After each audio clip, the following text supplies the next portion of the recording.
morning, kindergarten. I hope you guys had a great day yesterday, and hopefully you had a lot of fun practicing our new Rainbows Rock song.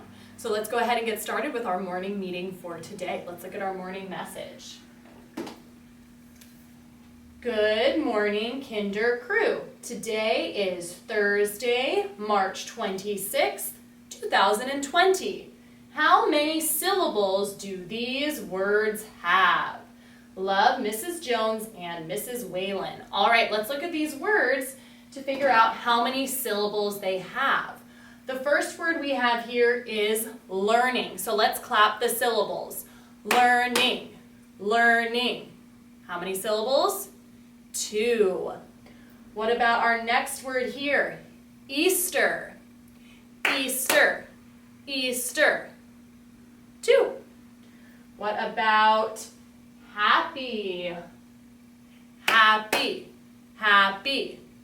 2 again. All right, our next word is egg, egg, egg. 1. Let's look at spring, spring, spring. 1. And our last word, wonderful, wonderful, wonderful. 3 syllables.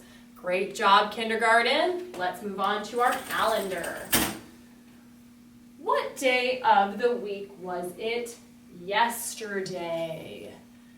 Yesterday was Wednesday. So today is Thursday. And tomorrow will be Friday. All right. Yesterday was the 25th day of March, so today is the 26th.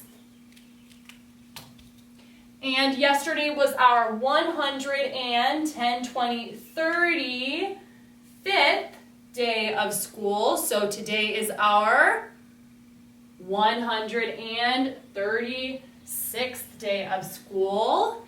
And just as a reminder, our sight words for this week were if and eat. Hopefully you guys are practicing those along with your other sight words at home. Let's get started with our lessons. Mathematicians, today we're going to be talking about capacity. So how much something holds. And we're going to be using these words today when we talk about capacity. We're going to be using the words empty, full, more, and less. So I have a question for you. I have 2 boxes here, okay?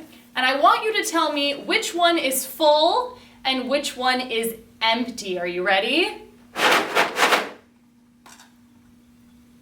me do it one more time. Which box is full? The goldfish box or the spoon box? Hopefully you chose the goldfish box. How did you know? Hopefully you said because you could hear that there was a noise coming from the goldfish box, which means it's full of goldfish and there is nothing in the spoon box. So which one of these would hold more? Which one has more capacity? The goldfish box or the spoon box? The goldfish box has more capacity. So if I were to pour goldfish into here, I would run out of room because this is a much bigger box than this is. So let's look at some other items to talk about capacity. So here I have 2 jars. Which one do you think holds more? This jar or this jar? I'm going to hold them up again, and if you're at home, give a thumbs up when I hold up the jar that holds more. This jar or this jar? Which one holds more? Hopefully you put your thumb up for this jar. This one has more capacity because you can also tell if I were going to pour this jar out, let's see if the water in this jar will fit into this jar.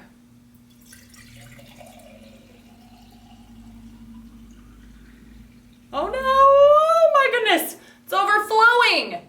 So I was not able to fit all of the water from this jar into this one.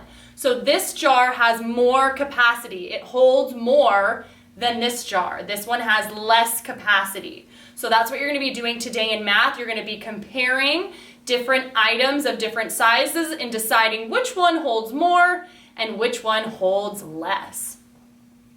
For your Common Core review worksheet, for number 1, you are going to circle the row of shapes that is smaller. So which row of shapes is smaller, and you're going to circle the whole row. For number 2, you are going to color the fish that are bigger red and the fish that are smaller blue. For writing today, you're going to continue working on your nonfiction books, but I wanted to remind us of how we can make our writing easy to read. So let's go ahead and go through this list again. And if you have finished writing your book, you can go back and double check. We'll do some more editing next week. And if you haven't finished it yet, you can keep these tips in mind as you continue working. So the first thing here says, spell the words you know correctly. So that refers to our sight words. So you should be spelling the sight words that you have memorized correctly. And hopefully you have a list of sight words at home that you can keep out when you're writing your nonfiction book. The second thing to do is to listen to the sounds in the words you don't know how to spell. I sent out last week an alphabet chart that has pictures on it, and I'll send another one out for our lesson today.